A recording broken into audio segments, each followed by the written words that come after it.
Magandang buhay mga ka-Genuine Love Tibak. Ako na naman ito ang inyong lingkod na si Chubby Juliet. So ayan na nga guys, dumating ako dito sa bansang Kuwait bilang domestic helper. At napaka-bless ko naman kasi napaka-super bait ng naging amo ko, yung madam ko, yung boss ko hanggang sa mga anak. Hamakan nyo, 6 po yung alaga ko. 6! At laki ng bahay hanggang basement to 4th floor. So hindi po basta-basta ang trabaho ng bilang OFW. Kulang ka ng tulog. Pero napaka-bless ko pa rin dahil pinakain ako ng maayos, pinasahod ako ng maayos. At ito guys, ikwento ko lang sa inyo. Yung isasama nila akong magala sila. Tapos nakakita ako ng mga kabayan na kagaya niya, naka-fall makeup, nakatrabaho sila ng mga department store. Lagi talagang nasa isip ko na one day, someday, makatrabaho din ako dyan. At ito na nga!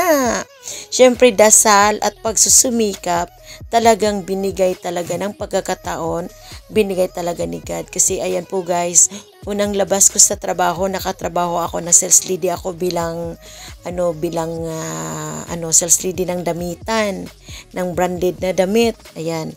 So natrabaho ko yung branded na damit hanggang nakapagtrabaho po ako ng cosmetics.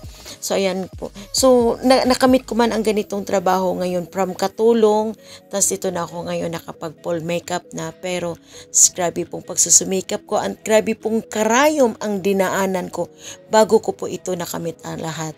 Kaya po huwag tayong tumigil sa pangarap, sabay ng dasal.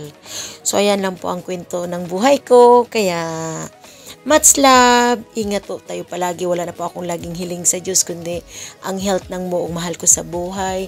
At syempre ang health ko na rin dahil ako ay patanda na ng patanda na. So ayan po. Enjoy lang po ang life hanggang may buhay pa. So I love you guys.